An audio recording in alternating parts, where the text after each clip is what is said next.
بسم اللہ الرحمن الرحیم۔ محترم ناظرین سامعین و ویورز، السلام علیکم ورحمۃ اللہ وبرکاتہ۔ امید ہے آپ اللہ تعالیٰ کے فضل و کرم سے خیریت سے ہوں گے۔ اللہ تعالیٰ آپ کو، آپ کے لکھانہ کو ہمیشہ اپنی زمان میں رکھے، آمین۔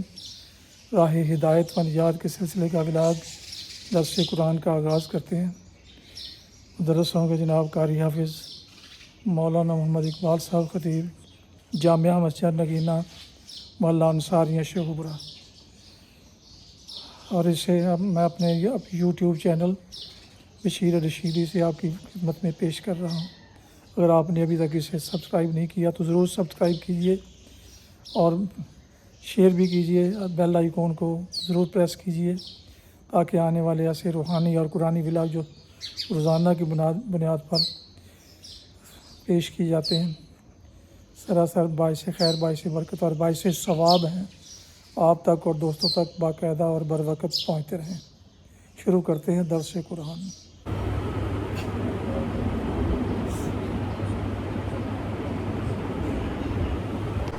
الحمدللہ وکفی والصلاۃ والسلام علی من لا نبی بعد، اما بعد فاعوذ باللہ من الشیطان الرجیم، بسم اللہ الرحمن الرحیم۔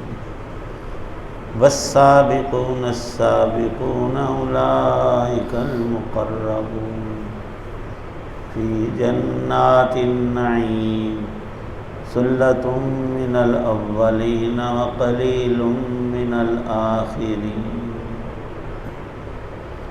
صدق اللہ العظیم۔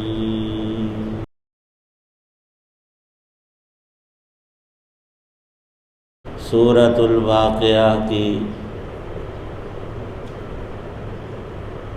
آیت 11 بلکہ 10 تا 26 یہ آیات کل تلاوت کی تھیں اور ان کا ترجمہ بھی کیا گیا۔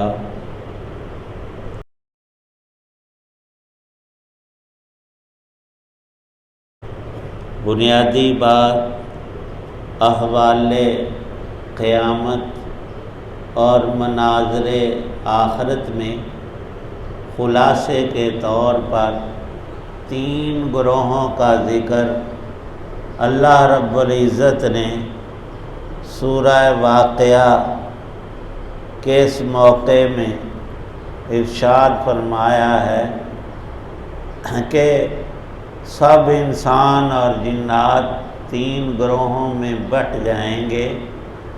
ان میں اول درجہ سابقون بالخیرات، سبقت لے جانے والے، فرسٹ ڈویژن میں کامیابی ہمیشہ کی حاصل کرنے والے۔ اور اللہ تعالی شانہ نے ہمیں یہ جو زندگی امتحانی عطا کی ہے، دہرایا ہے بات کو، تکرار کے ساتھ بار بار بیان کیا کہ یہاں کسی نے ہمیشہ نہیں رہنا، کم و بیش اوقات گزار کر نتیجے تک پہنچنا ہے۔ ظاہر ہے کہ 3 یا 4 گھنٹے کا سب تعلیم گاہوں میں جو پیپر ہوتا ہے وہ سارے سال کا اور پچھلی پوری محنت کا ٹیسٹ ہوتا ہے۔ سوال تو چند ایک ہوتے ہیں، لیکن دیکھا یہ جاتا ہے کہ اس طالب علم کے پلے میں کیا ہے۔ اللہ تعالی شانہ کو اول آخر پہلی پچھلی سب معلومات ہیں، اور یہ مسئلہ ڈائریکٹ بھی حل ہو سکتا تھا کہ ہم انسانوں کو پیدا کر کے جو جس لائق تھا وہاں بھیج دیا جاتا، لیکن انسان ہے یہ ضدی بہت ہے اور بولتا بہت ہے، چاہتا ہے کہ میں ہی بولوں باقی سنیں۔ تو روایات میں تشریح ہے اس بات کی کہ پھر اہل جنت کو یہ خیال اور وسوسہ ہوتا ہم نے کیا کرایا کچھ نہیں، یہ سارے انعامات، نعمتیں، رحمتیں۔ کس بنا پر اور فرق کیوں، فلاں کا وہ بڑا درجہ، میرا کم اور اس کا اس سے نیچے۔ اور ظاہر ہے اہل دوزخ اعتراضات کرتے، ہم نے جرم کیا ہی کیوں نہیں، سزا کیوں؟ تو اللہ تعالی شانہ نے ایک لفظ میں سارا جواب اور سارا سلسلہ اور اس کی حکمتیں، لِنَبْلُوَكُمْ أَيُّكُمْ أَحْسَنُ عَمَلًا۔ اور قرآن کی تو شانیں ہی نرالی ہیں کہ اے لوگو ہم تمہیں آزما رہے ہیں، آزمانے کے لیے یہ زندگی دنیا کی عطا کی ہے کہ ایُّکم احسن عملا، تم میں اچھے کام کون اور کتنے کرتا ہے۔ ہونا تو یہ چاہیے کہ اچھے کام تم کتنے کرتے ہو، برے کام کتنے کرتے ہو، لیکن اللہ کی خوشنودی اور اس کی رضا اور اس کی رحمتیں ابدی اور نعمتیں اور رحمتیں جو ہیں ان کا سبب ہے اچھا عمل۔ اچھی چیز کو ہر اچھا شخص پسند کرتا ہے۔ الطیبات للطیبین والطیبون للطیبات، انسان جیسا ہوتا ہے ویسی ہی اس کی مرغوب چیزیں ہوتی ہیں، رغبت کی اشیاء ہوتی ہیں۔ تو کمال درجے کے یہاں 3 گروہوں کا یوں ذکر فرمایا ہے کہ چوتھی بات کوئی نہیں ہوگی۔ سابقون بالخیرات، وہ رب کے چہیتے بندے اور اس کی بندیاں جنہوں نے دنیا کے اندر صبر اور تقوی اور طہارت کی زندگی گزاری، قناعت پر کانے رہے۔ حدیث پاک میں 2 چیزیں بندے کو پسند نہیں ہوتی، حالانکہ اس کے حق میں وہ بڑی خیر کی چیزیں ہیں۔ ارشاد فرمایا مال کا کم ہونا بندے کو گوارا نہیں ہوتا، وہ کہتا ہے سب سے امیر ترین کبیر میں ہوں۔ فرمایا کہ نہیں، مال کی دنیا میں کمی اور اس پر قناعت اور صبر کر لینا کل کے آخرت کے 50,000 سالہ اس دن کی ایک سہولت ایسی عظیم ترین میسر آئے گی کہ تیرا حساب آسان ہو جائے گا، تو خوش ہو جا۔ تھوڑے مال پر قناعت کرے گا تو اللہ پاک تیرے تھوڑے عملوں پر ہی راضی ہو جائے اور تیرا بیڑا پار ہو جائے گا۔ اور فرمایا کہ انسان موت کو پسند نہیں کرتا، حالانکہ موت جو ہے یہ فتنوں سے انسان کو، وہ فتنہ دین کا اور دنیا دونوں کا ہو سکتا ہے، یہ فتنوں سے انسان کو بچا لینے والی چیز ہے۔ بظاہر موت اچھی چیز نہیں کہ زندگی ختم ہو گئی، لیکن زندگی فتنے میں پڑ جائے، بڑھاپا ایسا کہ کھا پی نہیں سکتا، ہل جل نہیں سکتا، سراپا احتیاج ہو گیا، دوسرے ہلائیں کھلائیں کچھ پلا دیں، ایسا مجبور اور اس حالت کو پہنچ گیا۔ اس سے پناہ مانگی گئی ہے احادیث کی دعاؤں میں کہ یا اللہ ایسی بیماری، ایسا بڑھاپا کہ جو انسان کو عاجز اور بے بس کر دے، اس سے میری حفاظت فرمانا، دعا ہے یہ۔ فرمایا کہ وہ سامنے والے جنہوں نے دنیا میں سب سے عظیم تر کوششیں کی، ایمان اور نیک اعمال میں ہمیشہ سب سے آگے رہے، ان کی دوڑ اسی میں رہتی تھی، تو ان میں پہلا نمبر تو ان پاک ترین ہستیوں کا ہے جو اللہ کے نبی ہو گزرے۔ ان کے مقام کو پہنچتا ہی کوئی نہیں، اور نہ کوئی پہنچ سکتا ہے۔ ہاں ان کے قریب ہو سکتا ہے انسان، کہ جس قدر ان کی تعلیمات اور ان کے مبارک اعمال اور سنتیں ہیں حضرات انبیاء علیہ السلام کی، ان پر جتنا زیادہ چلنے والا ہے وہ ان درجوں کے قریب ہے۔ اور اللہ نے فیصلہ فرمایا کہ یہ جو سابقون کا گروہ ہے، یہ اگلے لوگ جو گزشتہ زمانوں میں حضرات انبیاء علیہ السلام اور متقین ان زمانوں کے، وہ زیادہ ہوں گے۔ سلۃ من الاولین وقلیل من الآخرین، لیکن قیامت تک ایسے چنے ہوئے بندے آتے رہیں گے، اگرچہ پچھلے زمانے بعد والے میں کم ہوں گے، یہ بڑے رتبے والے، بڑی شان والے، اور اللہ پاک کے عرش کے سامنے کھڑے کیے جائیں گے، قیامت کے روز ان کا مقام اور مرتبہ ہوگا۔ ان کے بعد دوسرا گروہ عام ایمان والوں اور نیک عمل کرنے والوں کا، ان کو اللہ پاک اپنے عرش کے دائیں جانب کھڑا فرمائیں گے۔ اور تیسرا مجرموں کا گروہ ہے، فساق و فجار، کفار و منکرین کا، وہ رب کا، اس کی نعمتوں کا، ہر چیز کا انکار کرنے والے اور کفر کرنے والے، اور دنیا میں اکڑ اور تکبر میں اوقات کو، زندگی کو برباد کرنے والے، وہ سعادتوں سے محروم، وہ اصحاب المیمنہ، بائیں والے، بدقسمت، قسمت کو خراب ہمیشہ کے لیے کرنے والے، ان تین کے علاوہ چوتھی بات کوئی نہیں ہوگی۔ تو اللہ پاک تفصیل بیان کرتے ہیں، سابقون بالخیرات، جو اللہ کے دین اور ایمان کو اور اسلام کو مضبوطی سے تھام کر پوری زندگی اس پر صبر و استقامت کے ساتھ، تقوی اور طاعت شعاری کے ساتھ زندگی کو پاک کر کے گزارتے ہیں، رکھ کر پاک باز اللہ کے بندے۔ فلاں بندہ بڑا متقی ہے، وہ تو کسی گناہ کے قریب نہیں پھٹکتا۔ ان لوگوں کے درجات کو جو اللہ نے فی جنات النعیم، ایک جنت نہیں، جنت کے کئی حصے ان کو عطا ہوں گے۔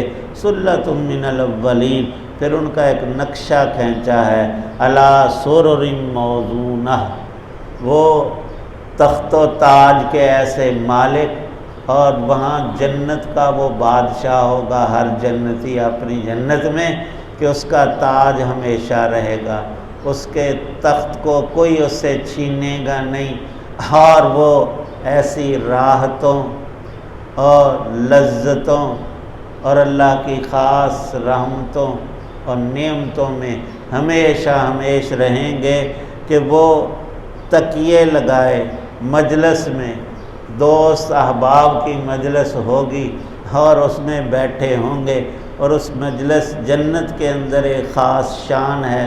دنیا میں بڑا مجمع، ہمیشہ لوگ آگے پہلی قطار میں، دوسری تیسری میں یوں ہوتے ہیں، وہاں ہوگی ہی صف اول، سب کے لیے اتنی کشادگی، ہر چیز اتنی وسیع کہ کسی کا چہرہ دوسرے کے چہرے سے ہٹا ہوا پشت کی طرف نہیں ہوگا، سب کے چہرے، جتنے بھی لوگ موجود ہیں، ہزار ہے یا لاکھ ہے یا کروڑ جنت والا اکٹھا ہے، وہ آمنے سامنے، یہ جنت کی شان ہے، سب آمنے سامنے، ایک کا چہرہ دوسرے کے سامنے، اس کا ذکر فرمایا ہے۔ پھر وہ مجلسیں خالی نہیں، نعمتوں اور لذتوں سے بھرپور، چھوٹے بچے بڑے پیارے لگتے ہیں، 2 4 5 سال 7 سال کے، وہ دوڑتے بھاگتے، بڑے خوبصورت بکھرے ہوئے موتی اللہ نے فرمایا۔ تو جنت کی مخلوق میں ان بچوں کو جو سدا ہی ایسے رہیں گے، کریں گے کیا کہ بھاگ بھاگ کر پھل، گوشت، ڈشیں، پینے کی چیزیں بار بار دوڑ دوڑ کر لے کر آئیں گے، سب کو پیش کریں گے۔ اہل جنت کی مجلس اور محفل کو ذکر خود فرمایا ہے، ولدان مخلدون، لے کر وہ پینے کی شراب بھی ہوگی، دودھ بھی ہوگا، شہد بھی اور پانی بھی، پر وہ جنت کی نعمتیں، وہ شراب فیکٹری میں اور کسی کے وہ گڑھے میں، گندگی کے اندر دیہاتوں میں وہ اس کو دباتے ہیں کہ یہ اس کی جو تیزی ہے وہ بڑھ جائے، جلدی دماغ کو چڑھ جائے، تو وہ گندی شراب نہیں دنیا کی ہوگی، انسانوں کی بنائی۔ وہاں تو جنت کی نہروں اور چشموں میں یہ چیز اللہ پیدا کریں گے، اور عجیب بات لکھی ہے مفسرین نے، اس کے پینے سے عقل بھی بڑھے گی، علم بھی بڑھے گا۔ دنیا کی شراب سے یہ ماری جاتی ہے عقل، اور علم جاتا رہتا ہے۔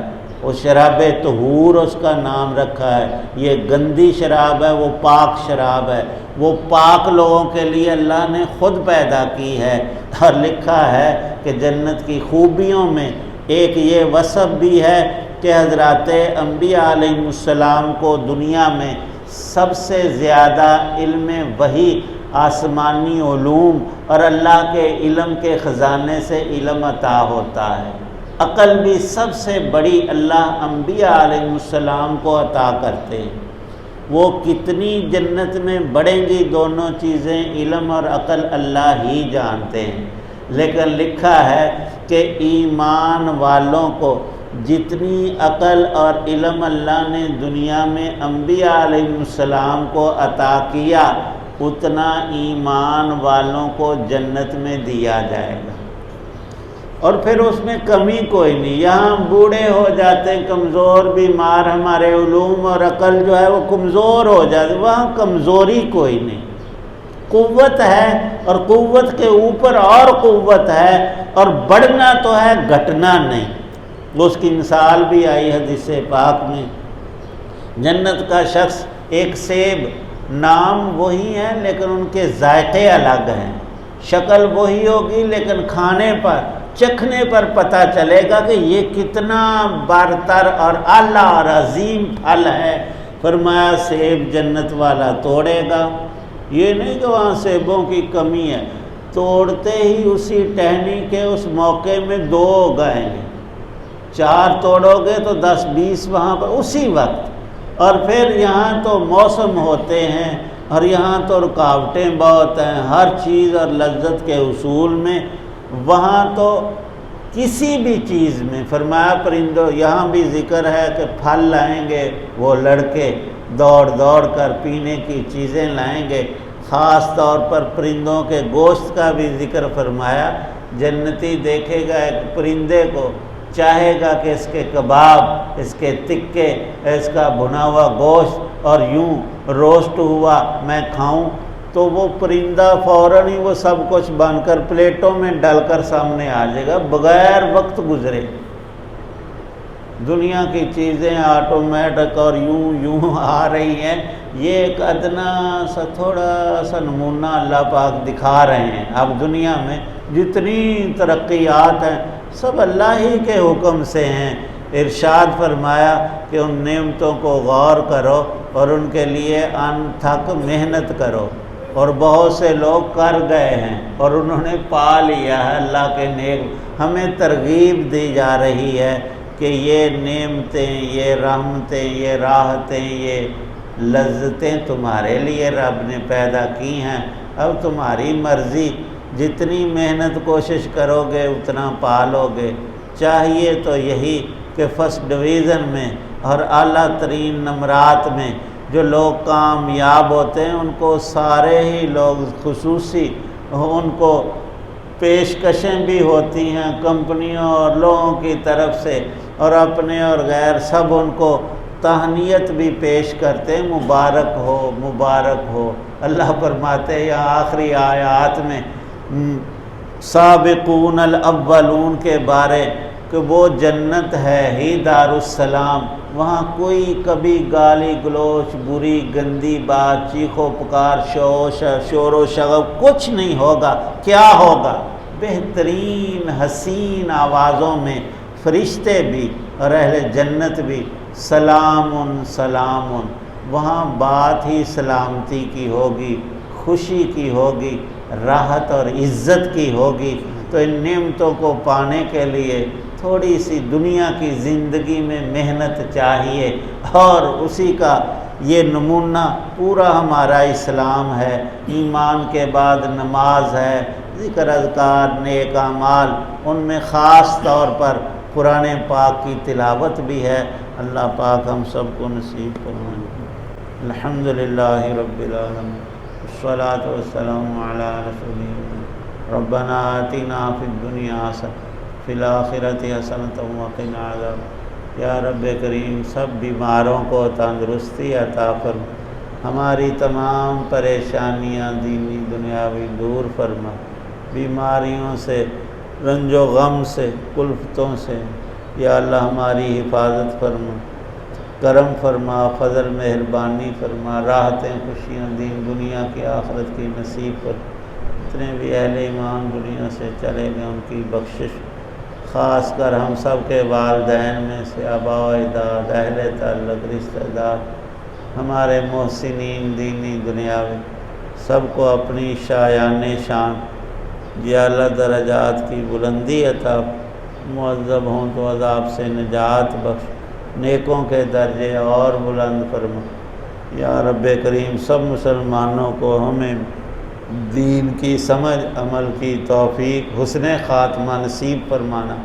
صلی اللہ تعالی علی خیر خلقہ محمد وعلی آلہ وصحابہ واہل بیتہ اجمعین، آمین برحمتک یا محترم ناظرین و سامعین و ویورز، ابھی آپ راہ ہدایت و نجات کے سلسلے کا ولاگ درس قرآن سن رہے تھے اور دیکھ رہے تھے، جس میں آج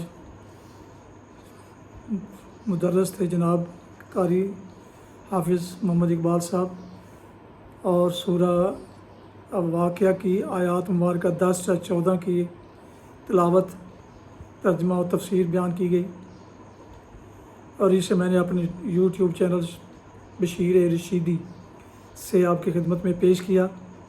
ایک دفعہ پھر درخواست ہے کہ اگر آپ نے ابھی تک اسے سبسکرائب نہیں کیا تو پلیز سبسکرائب کر کے، لائک کر کے، شیئر کر کے دوستوں کے ساتھ بیل آئیکن کو ضرور پریس کیجیے گا، تاکہ اس طرح آنے والے ایسے روحانی اور قرآنی ولاگز جو سراسر باعث خیر، باعث برکت اور باعث ثواب ہیں، اور آپ کی خدمتیں تقریباً روزانہ پیش کیے جاتے ہیں، وہ آپ تک اور دوستوں تک باقاعدہ اور بروقت پہنچتے رہیں۔ اگر آپ نے پہلے سے اسے سبسکرائب کر لیا ہے تو بہت شکریہ، لیکن دوستوں سے اور مزید دوستوں سے شیئر ضرور کیجیے گا۔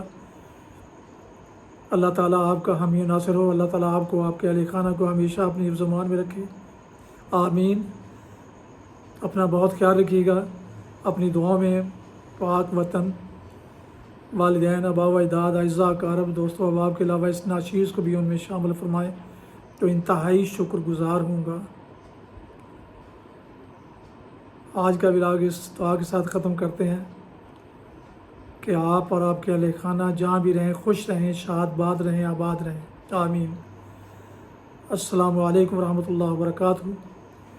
پاکستان زندہ باد۔ اللہ حافظ۔